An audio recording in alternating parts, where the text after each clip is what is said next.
Sahabat dan saudaraku, mari menggunakan waktu mempelajari firman Tuhan hari ini. Hari Jumat tanggal 29 Agustus, ini merupakan bagian pendalaman dari judul Menghidupkan Hukum.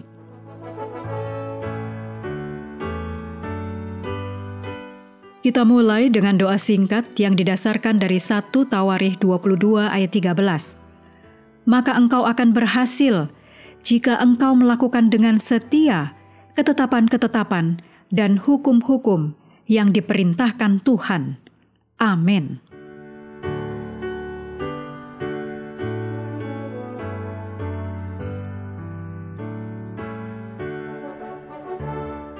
Bacalah tulisan Ellen G. White dalam judul Hukum Diberikan Kepada Israel dalam buku Alfa dan Omega jilid 1 halaman 354-369.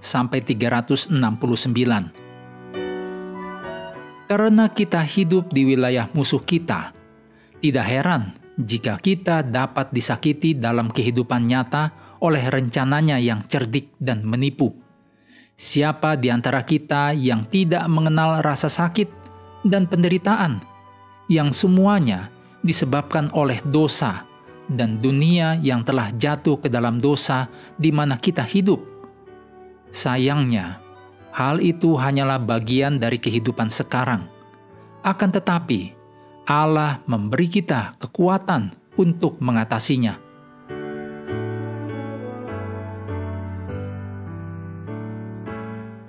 Berikut kutipan dari Ellen G. White, Alfa dan Omega jilid 8, halaman 667. Juru selamat yang mulia akan mengirimkan pertolongan bila mana kita memerlukannya. Jalan menuju surga dikuduskan oleh jejak-jejak kakinya. Setiap duri yang melukai kaki kita telah melukai kakinya. Setiap salib yang ditanggungkan kepada kita telah ditanggungnya di hadapan kita. Tuhan mengizinkan pertentangan-pertentangan untuk menyediakan jiwa-jiwa bagi kedamaian. Waktu kesesakan adalah cobaan berat yang menakutkan bagi umat Allah.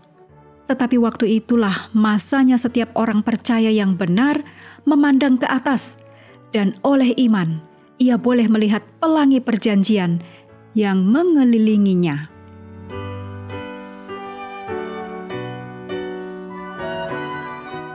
Berikut adalah hal-hal untuk diskusi.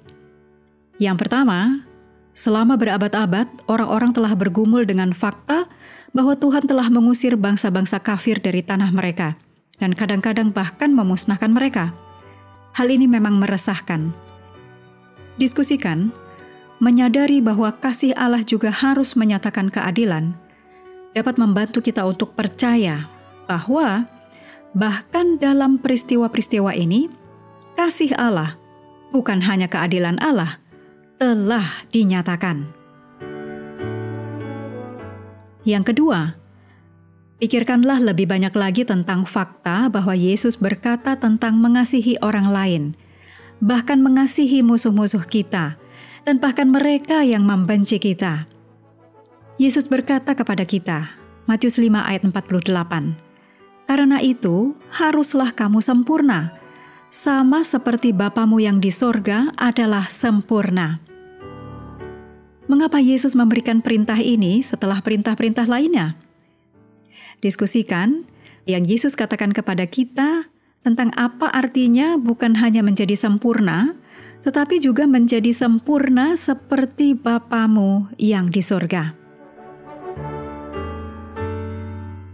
Yang ketiga, Rasul Paulus memiliki sikap yang positif dan mengangkat terhadap hukum Allah dan fungsinya. Namun, Rasul Paulus menentang penyalahgunaan hukum. Diskusikan arti dari pernyataan, "Kamu tidak berada di bawah hukum Taurat, tetapi di bawah kasih karunia," yang ditulis dalam Roma 6 ayat 14. Juga, apa saja cara-cara yang dapat membuat kita menyalahgunakan hukum Taurat. Yang keempat, apakah perbedaan antara keadilan dan pembalasan dendam? Apakah keduanya merupakan konsep yang sama sekali berbeda, atau hanya manifestasi yang berbeda dari ide yang sama. Diskusikan bagaimana kita membedakan atau mengetahui bahwa keinginan kita untuk mendapatkan keadilan bukanlah keinginan untuk membalas dendam.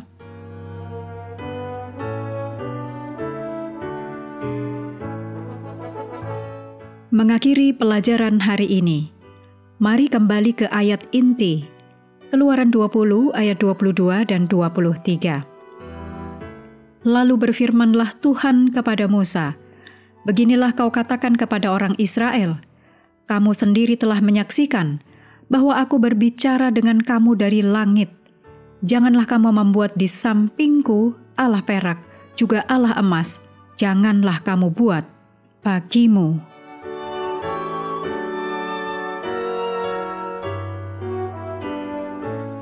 Sahabat juga perlu melengkapi waktu untuk bersekutu dengan Tuhan setiap hari dengan bacaan Alkitab sedunia. Percayalah kepada nabi-nabinya yang melanjutkan dari Bilangan pasal 18. Tuhan memberkati kita semua.